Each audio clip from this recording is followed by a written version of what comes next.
All right, here I am. Sci-fi Express Lane. Jeff Carroll, writer, filmmaker, comic book man, sci-fi guy, horror guy, you name it. All of those things. I'm coming at you with my review of Dune. And I feel bad because I don't remember the name of the writer. I should stop this video. I don't remember the name of the director. I should stop this video. I don't remember the name of the person who wrote the screenplay. I should stop this video. It's blasphemous. Get the heck out of here. It may be blasphemy, right?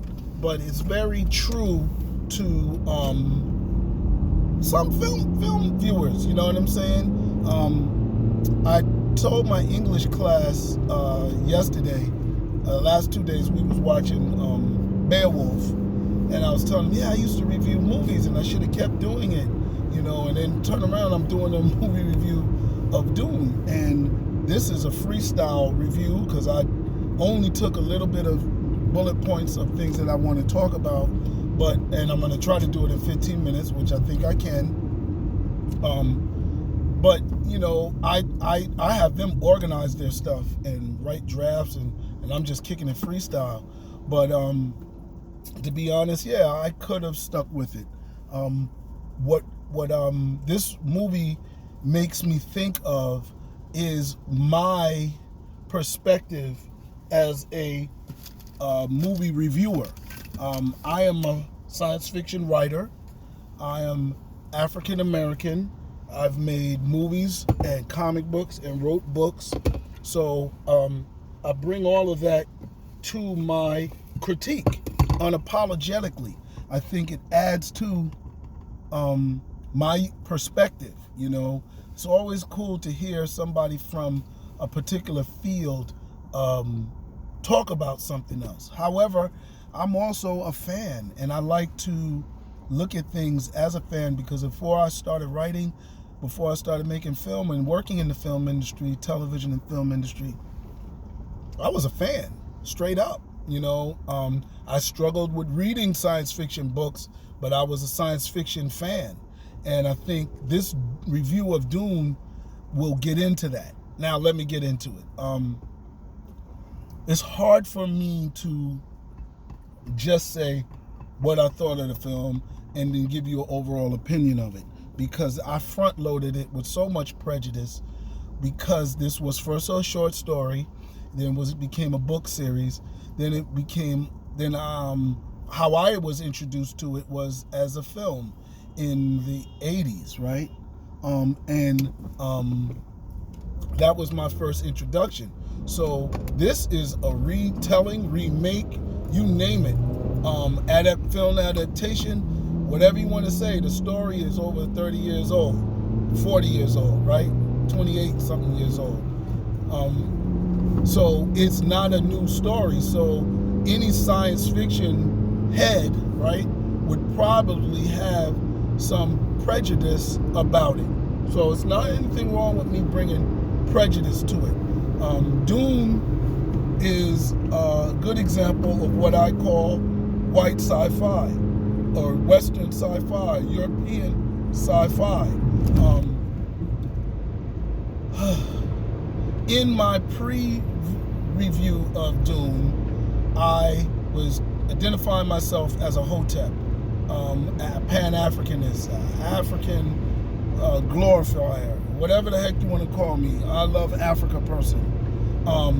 And I think this is an important characteristic, because some stories trigger certain things about you. And this movie certainly did that, or this story, this brand does that. I mean, one of the things about this movie is they still had the blue eyes, right?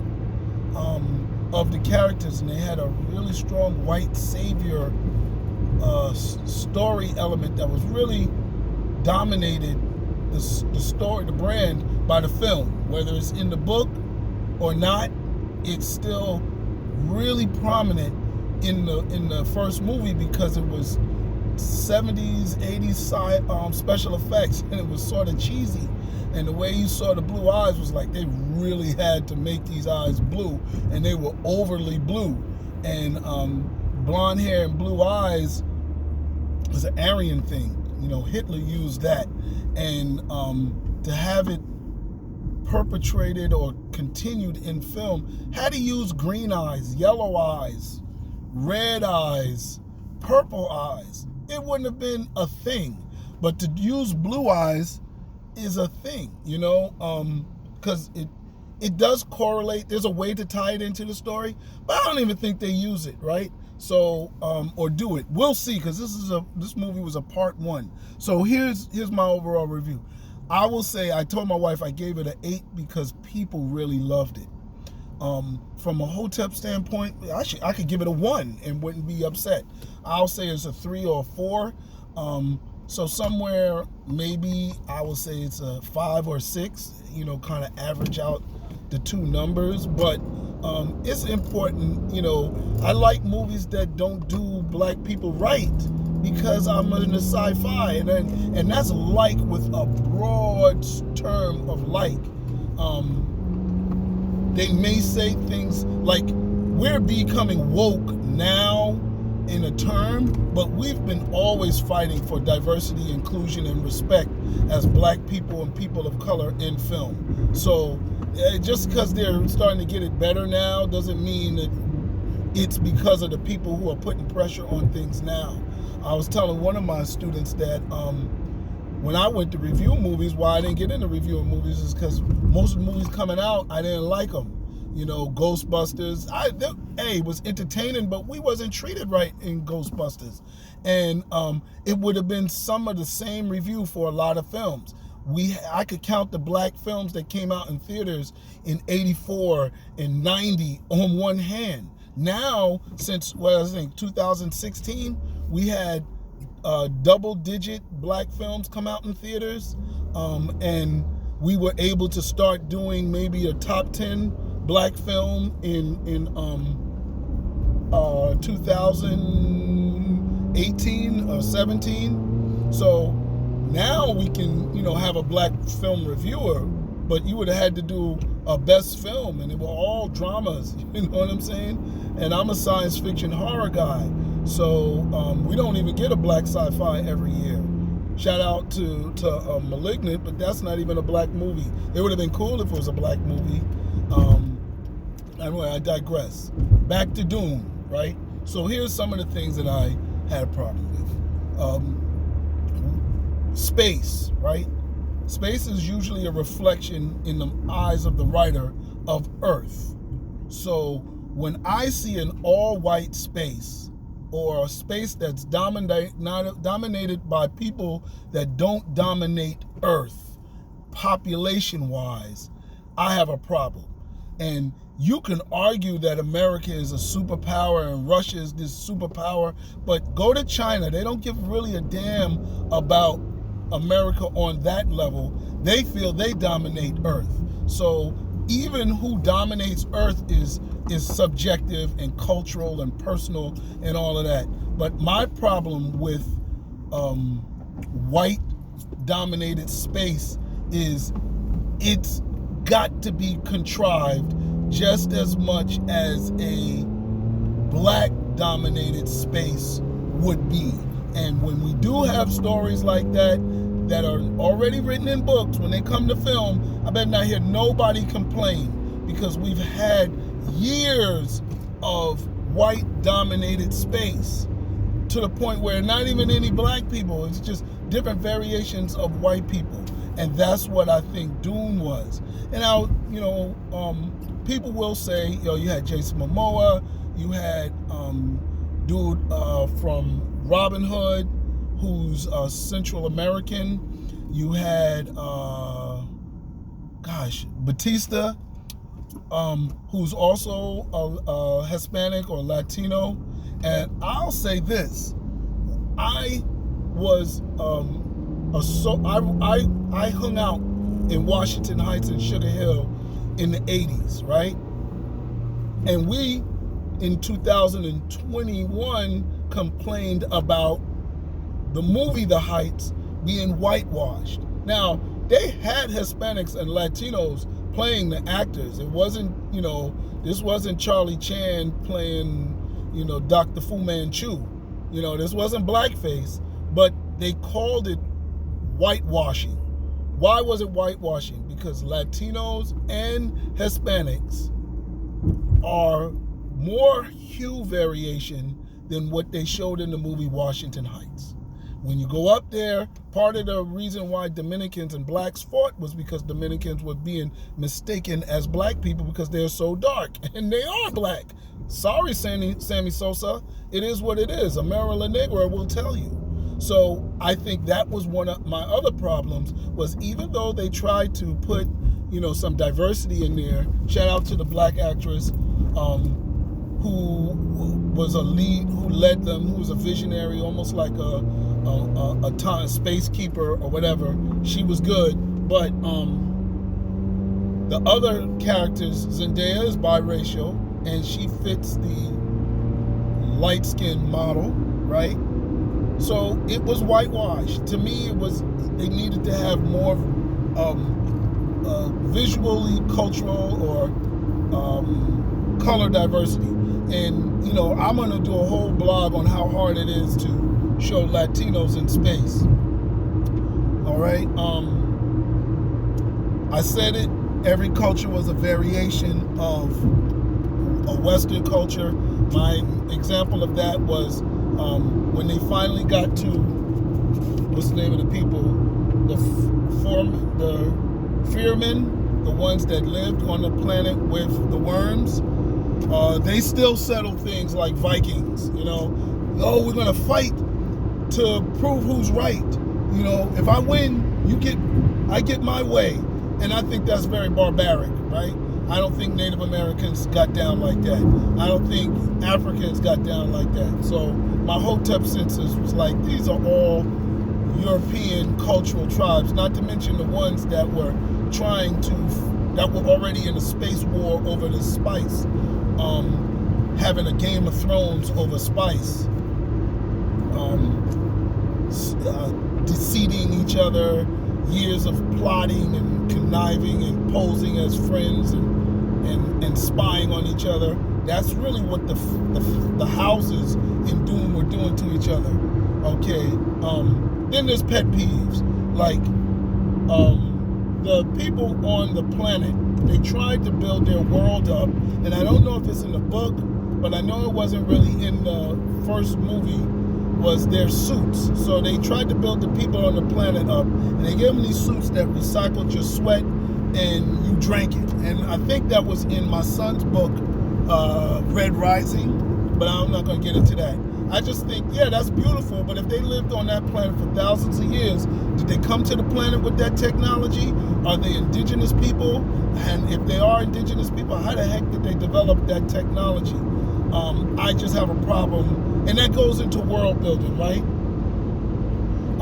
The other thing is, they needed to clarify it for me. If it wasn't clear in the book, then make it clear in the movie. Are these people migrants to that planet, and did they conform and learn how to live on it, or are they indigenous? Because if they migrated to the planet, they have no more stake to the planet than any of the other people. And then my other problem is, are we dealing with high human evolution, or are we dealing with some caveman regression of human civilization to European origin? Because humans on this planet didn't start off disrespecting the land, disrespecting each other. Indigenous people around the world are the people that respected the land. Europeans brought that disrespect to land. Arabs may have brought that disrespect, and I'm not no big on Arab culture because they're another oppressor of black people. I'm no bigger on them than I'm bigger on the Western European culture, right? So for me, that was problematic. I like the movie Avatar, where they knew there was an indigenous culture. Even if there was a stupid corporation, there was part of the human civilization that said, we can't destroy this land and disrespect the people on the planet. We use this excuse, this Columbus excuse, that these people are weak and we can take over their land. No, stupid, that's your stupidity. If you think people have to defend themselves for you to give them respect, is a character flaw in you. Like I tell the kids in my class, you can try to diss me all you want. You're only dissing yourself and your parents, because when you say something disrespectful to me, it's stupid and disrespectful, and you're showing that you're a disrespectful person.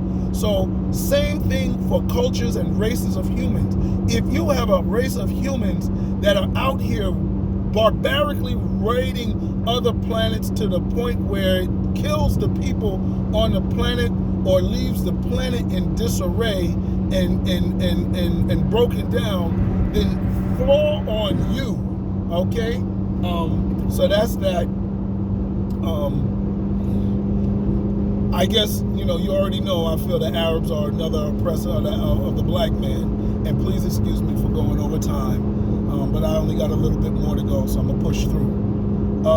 But yes, this just mirrors to me, kind of, you saw it in my pre-review of the need to find the middle passage, the northern passage.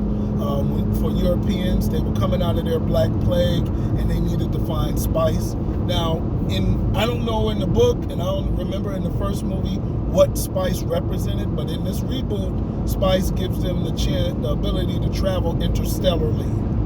In European history, spice was medicine that they had to trade to get from Chinese people, from Arabs. So they needed to find a route around the Americas continent to get to Asia without having to cross Arabia and Northern Europe, Russia, which were harsh lands.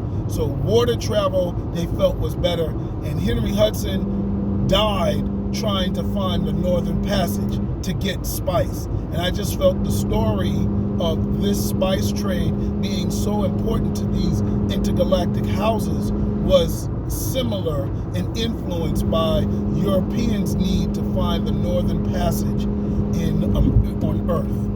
And then my last point is, this Game of Thrones stuff in space is getting on my nerves. I am tired of high human cultures still fighting and not finding ways to have peaceful solutions. Good God. If we didn't get anything from Star Trek, we got the fact that, Earth can form a federation and bring this peace negotiation thing around, whether Republicans want to call it liberal or whatever. It's intelligent. How the heck do you learn how to live like indigenous Americans without fighting over land and space? You share it. You have treaties. You have congressional organizations. That's how America learned to form their 14 colonies, through studying the Native Americans' way of unity. It didn't work in America, but it worked a little bit. At least we don't have states with armies going after other states like we did in the pre-colonial days. But again, this dream of the world becoming able to get over war is humanly intelligent. For humans to can still fight after years and years is sad. It's dystopian. Anyway, I'm going to conclude my review, and maybe in my next one I'll talk about, I guess, some of the things that's really cool about it. But yeah, this triggered me. It still triggers me. I would love to see a second part. I just want to see how far down this Western rabbit hole they go. They could have found ways to add one of the houses being black, one of the houses being Asian, all that. Change that stuff up. If you're going to start changing anything, then do that. But nah, they didn't. They kept it. It's like Jupiter Ascending and all the other movies and stories that was influenced by this story. So anyway, maybe I'm trashing sci-fi. It is what it is. Thank you. I just expressed myself on the Sci-Fi Express Lane. Peace.